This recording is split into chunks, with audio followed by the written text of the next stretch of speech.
Assalamualaikum warahmatullahi wabarakatuh. Nama saya Adelia Dwi Rizky, NIREM 2016-11001, kelompok 1. Saya Dini Putri Dewianti, NIREM 2016-11102. Assalamualaikum warahmatullahi wabarakatuh. Nama saya Dinda Rahmani Watani Dewi dengan NIREM 2016-11003 dari kelas A.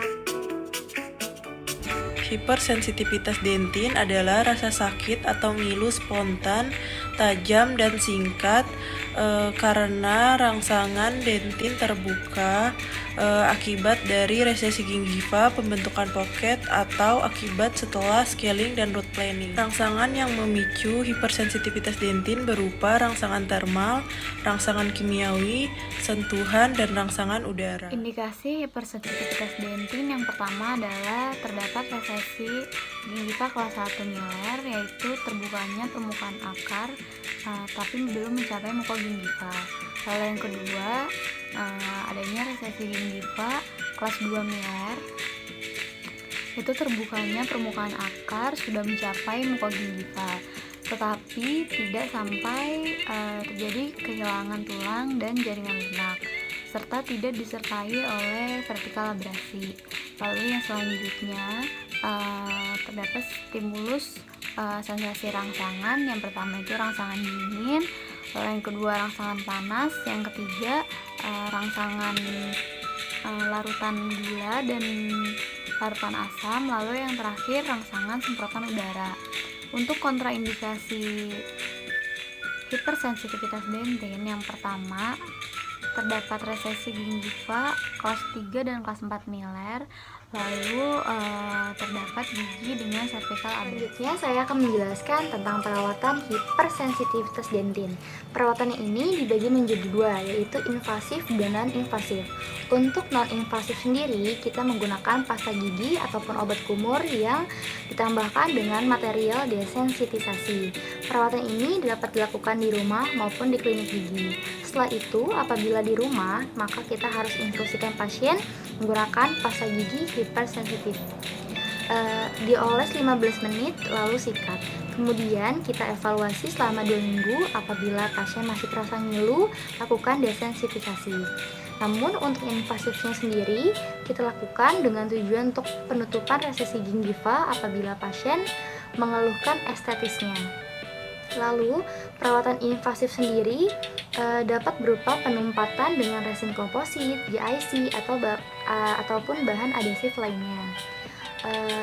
Lalu bisa juga seperti tindakan bedah, yaitu mukogingiva, laser, atau ionotroporesis. Untuk alat dan bahan pada prosedur perawatan hipersensitivitas dentin, yang pertama adalah kaca mulut, yang kedua ada sonde half moon, yang ketiga ada pinset, lalu yang keempat ada brush, lalu yang kelima ada handpiece low speed, keenam ada air spray, dan yang ketujuh ada microbrush.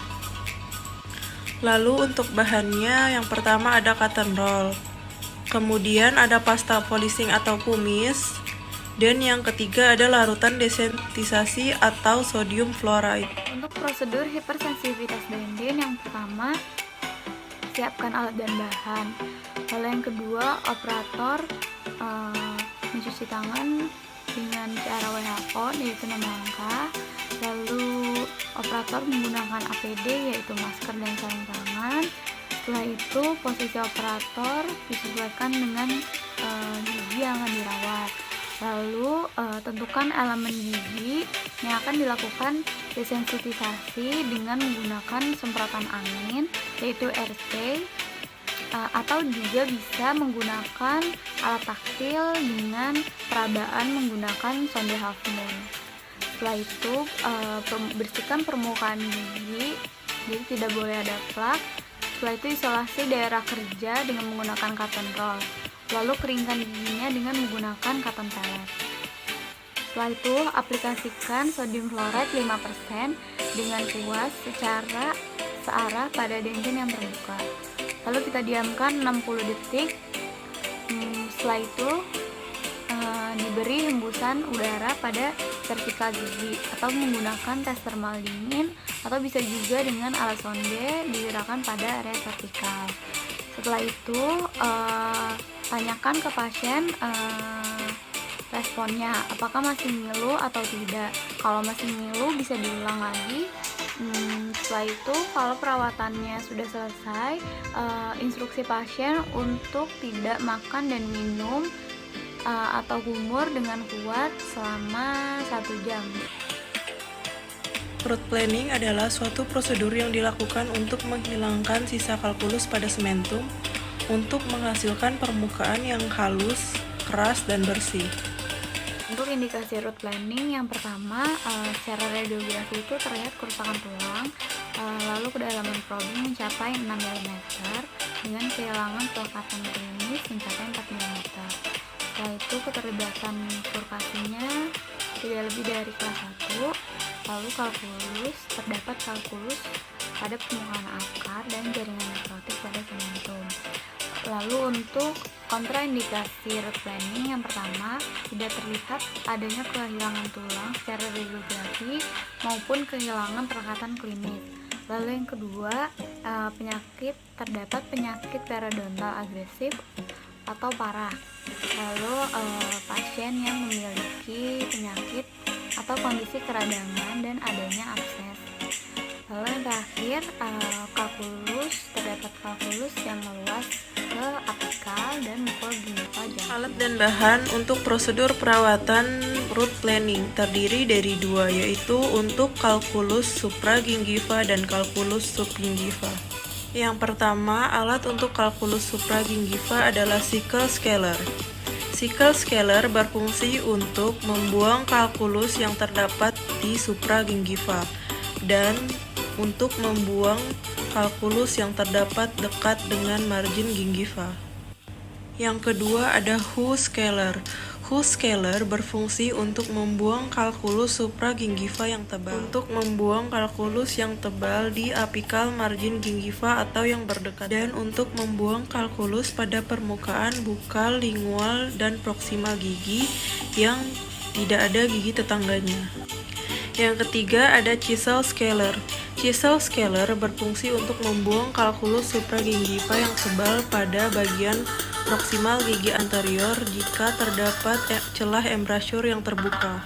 Alat untuk kalkulus subgingiva yang pertama ada curette universal. Curette universal berfungsi untuk membuang deposit subgingiva. Untuk root planning dengan blade menghadap ke permukaan akar gigi, dan untuk kuretase dengan blade menghadap ke dinding dan dasar pocket.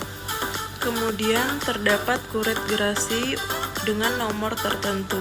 Yang pertama nomor 1-4 untuk gigi anterior, yang kedua 5-6 untuk gigi anterior dan premolar, untuk nomor 7-10 untuk permukaan bukal dan lingual pada gigi posterior, nomor 11-12 untuk bagian mesial gigi posterior, dan yang terakhir nomor 13-14 untuk bagian distal gigi posterior.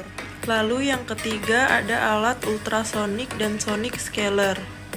Keempat ada sonde, dan kelima ada rubber cup. Untuk bahan root planning yang pertama ada pasta poles atau kumis, dan yang kedua ada chlorhexidine 0,12%.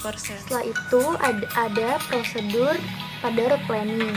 Tahapan yang pertama adalah persiapan alat dan bahan. Lalu yang kedua, kita sebagai operator wajib mencuci tangan 6 langkah sesuai dengan cara WHO. Lalu yang ketiga, kita harus menggunakan APD berupa masker dan sarung tangan.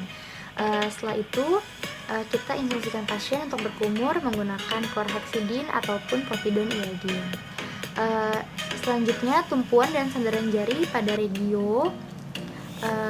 Lalu kita memegang alatnya dengan teknik modified Pence grip. Cutting edge berkontak ke gigi, sedangkan punggung alat berkontak dengan jaringan. Blade diadaptasikan secara ringan pada permukaan gigi. Blade dimasukkan dengan perlahan ke dalam epithelium junction. Setelah itu, angulasi alatnya sekitar 45 derajat sampai 90 derajat terhadap permukaan gigi. Setelah itu, sisi tajam digerakkan dengan gerakan pendek dan kuat ke arah vertikal atau oblik. Lalu lakukan eksplorasi untuk menggunakan sonde untuk mengecek masih ada tidaknya kalkulus. Lalu yang terakhir, kita akan melakukan polishing dengan rubber cup dan pasta poles dengan cara aplikasikan pasta poles ke permukaan gigi dengan rubber cup. Setelah itu, rubber cup digerakkan memutar pada permukaan gigi menggunakan contra angle low speed.